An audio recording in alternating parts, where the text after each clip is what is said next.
Rise of the Dravidian movement. In Madras Presidency, Brahmins enjoyed a high social status. They dominated in all fields, that is, they were given opportunity in all fields of society like politics, education, and government jobs. So, therefore, the Dravidian movement emerged in order to support the non Brahmins against the Brahmin dominance. In 1909, the Madras Non-Brahmin Association was started to help the non-Brahmin students. In 1912, C. Nadesanar, who was a medical doctor, founded the Madras United League. Later, this Madras United League was renamed as Madras Dravidian Association, and this organization was opened in order to support and uplift the Dravidian. The Dravidians are the people who speak the Dravidian language, that is the South Indian language. The organization mainly focused on educating and supporting the non-Brahmin graduates and conducting regular meetings in order to share their grievances and complaints. Meanwhile, Nadesanar, he started a hostel for the non-Brahmin students in Triplicane in July 1916. He named it as the Dravidian Home.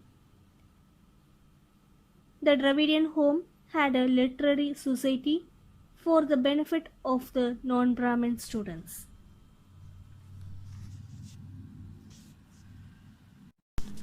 South Indian Liberal Federation, the Justice Party. We have already studied about the Justice Party in the previous unit. Anyway, we will have a recap of the same.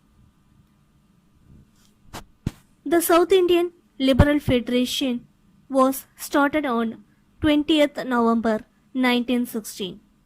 Around 30 prominent non-Brahmin leaders, including Dr. C. Nadesanar, Sir P. T. Tyagarayar, T. M. Nair, and Alamelu Mangai Tayaramal, came together to form this South Indian Liberation Federation (SILF), which is also called as the Justice Party. A meeting was held in the Victoria Public Hall.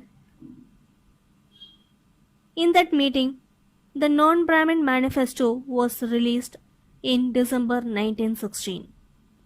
Manifesto means a public declaration of policy, which means Arikai in Tamil.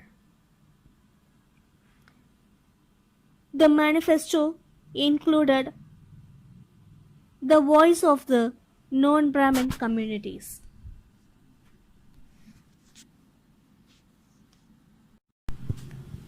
The Non-Brahmin Association started to publish newspapers in order to propagate their ideals and views of the Justice Party.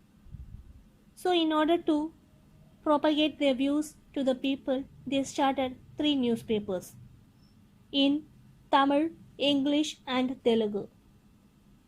They are the Dravidian newspaper in Tamil, Justice in English, and Andhra Prakashika in Telugu. After the introduction of the diarchy form of the government, that is the dual form of the government, the first election under the Montagu-Chelmsford reforms was held in 1920. The Justice Party won the election and they formed the first ever Indian cabinet in Madras. So this is the first time that the Justice Party wins.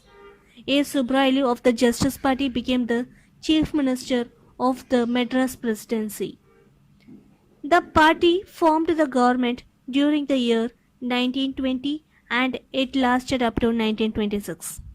As the Congress boycotted the election, the Justice Party continued to remain in the government until 1937. In 1937 elections, The Indian National Congress contested the election for the first time, and thus the Justice Party was defeated by the Congress.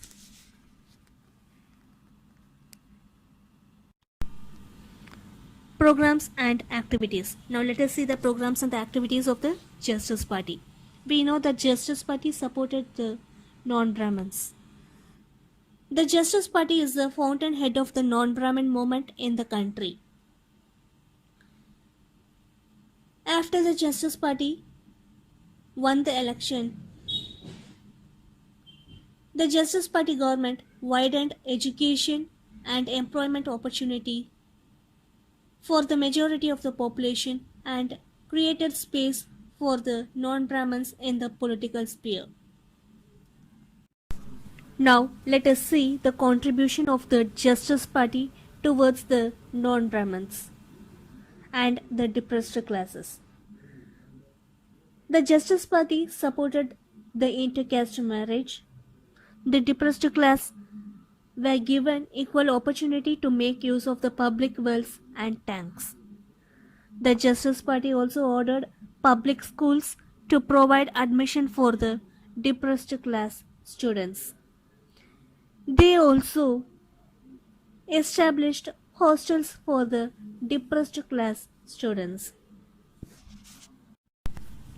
During the rule of the Justice Party, they gave equal opportunity to women to participate in the electoral politics in the year 1921. Thus, Muthulakshmi Ammayar became the first women legislator in India in the year 1926. Now let us see how the Public Service Commission was established. We all know that the Public Service Commission conducts examination for the recruitment of staff to work in government offices in various categories and disciplines. Now let us see how this Public Service Commission was established. The Justice Party aimed to achieve communal representation, which means reservation of seats to all communities equally.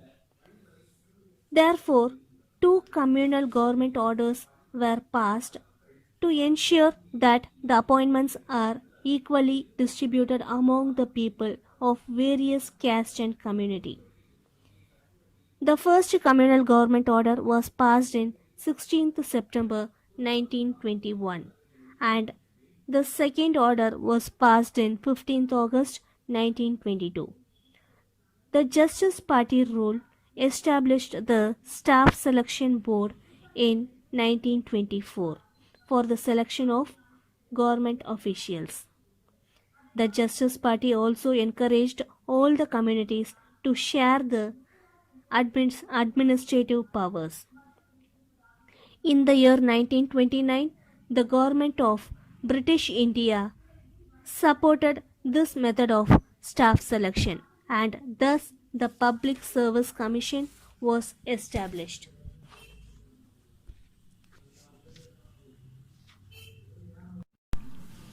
The Justice Party further concentrated on reforms in religious institutions.